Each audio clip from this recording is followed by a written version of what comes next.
and that one now will have to carry the hopes and the aspirations of over 170 million Nigerians.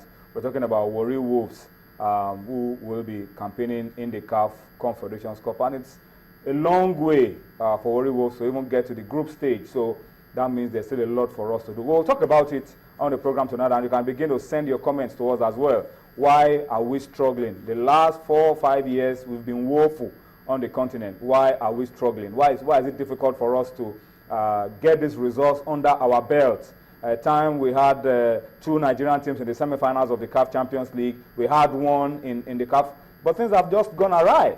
Give us your own opinion. Talk to us about it. What do we need to do around our club football, around our football in its entirety to get back to winning ways? Facebook, channels, iPhone Sports, and of course on Twitter at channels_sports, and at Tony Bitoye, which is my handle. If you tweet at those handles, and of course you send your comments on Facebook, we will be able to read your comments real time on the program tonight. And those of you who are watching us online, just click on m.channelstv.com. You can watch us on your iPad, your iPhone, your BlackBerry, and follow us real time on the show.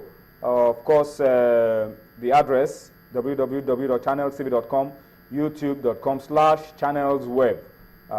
That's YouTube. You can watch us live.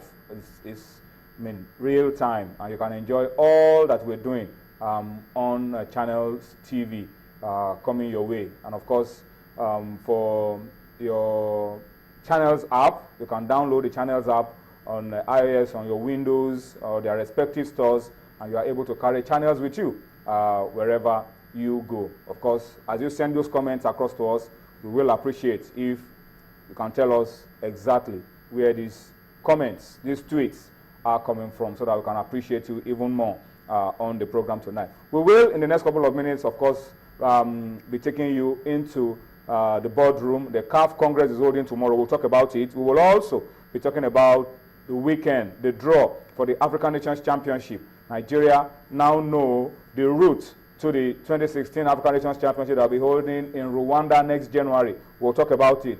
The Beach Super Sand Eagles are also going to be busy. The draws have been made. How are they going to qualify for the Beach Soccer World Cup in Portugal later this year? We know the route. We'll talk about it on the program tonight.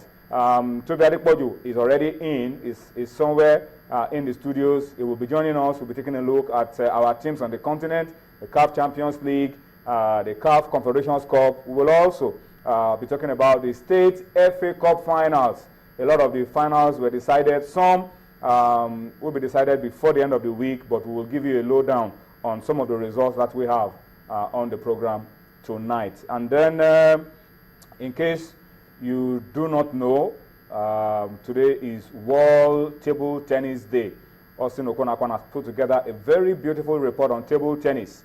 We'll talk about it on the program tonight. And of course, we will also talk about the Afro basketball draw, the route to the Olympic Games for the D Tigers. Remember, it was like magic in 2012 when we qualified for the Olympic Games from the basketball Olympic Games qualifier in Venezuela. Can we do it again, or can we just qualify automatically by winning the Afro Basketball Championship in Tunisia later this year? We'll talk about that as well on the program today. But before we forget, let's tell you that there's a big game going on as we speak in the English Premier League. Crystal Palace against Manchester City. It's so tight at the top. Chelsea have pulled away from the rest of the pack, but position 2, 3, and 4 is so tight, so dicey. So Man City against Crystal Palace, as we speak, is going on. City need to get a win to keep the pressure on Arsenal and Manchester United, who are also trying to stabilize in the top 4. We'll be giving you updates around that as we go on Sports Tonight this Monday.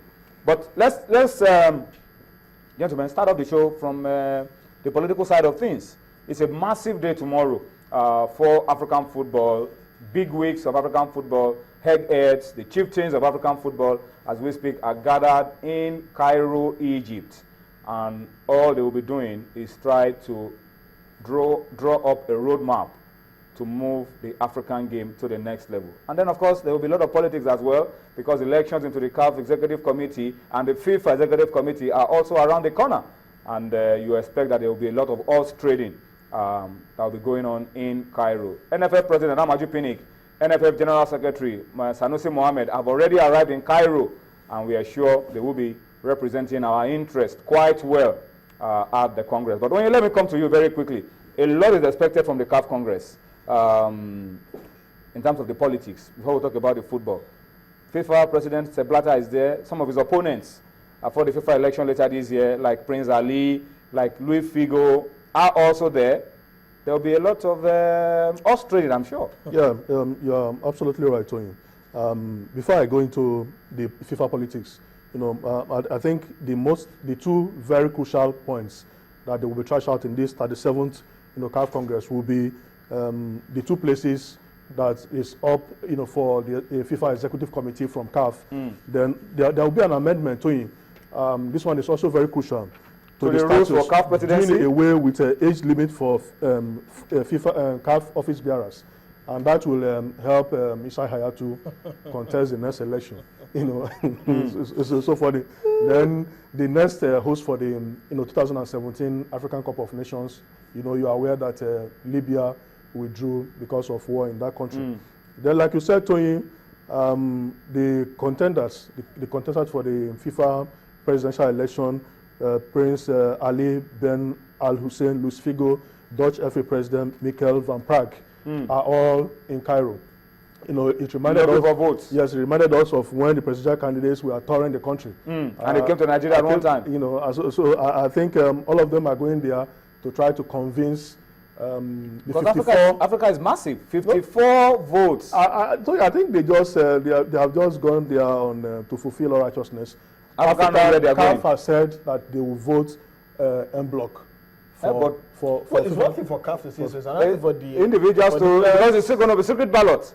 No. I can promise you that I'm voting en bloc. We know how the elections have been going. We know people who collected money from the ruling party and voted for the opposition.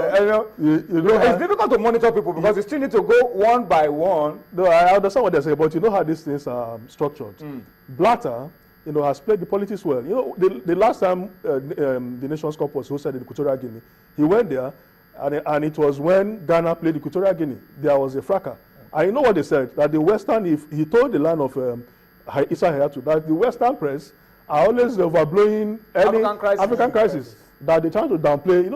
These are politics. Political moves. He has a lot of that. And that is, to crown it all, they are going to allow only Blatter to address the Congress. As the FIFA president, in his capacity as FIFA president. Not as a candidate. Not as a candidate for elections. That's tricky. But at this point, a month to FIFA presidential election in May. And you can be sure that it will be an opportunity for him to talk about how well the man will eulogize African football. The man has said before that look, he's not going to campaign. That he's 40 years in FIFA. Should give him some advantage. advantage. And his past 16 or 17 years as FIFA president will speak enormously for him. He's left to Figo, Prince Hussein, campaign, and Van Praag to campaign. But it's not like you said. I think it's everything. This Congress is skewed too much in favor of Blatter. It's just for Blatter to come and do a show of face as they do in the Nigerian. Take a bow. Take a bow. Walk away. But ordinarily, I would have loved for the other opponents to be given a chance to lay down their programs, to seek to actively persuade. No, nobody is stopping them. They can do that individually. No. Meet the FAs one-on-one. Is it easy for you to look for 52 different FAs? Try to just look for those that you are sure will toe your line. No, the ones that are still not decided.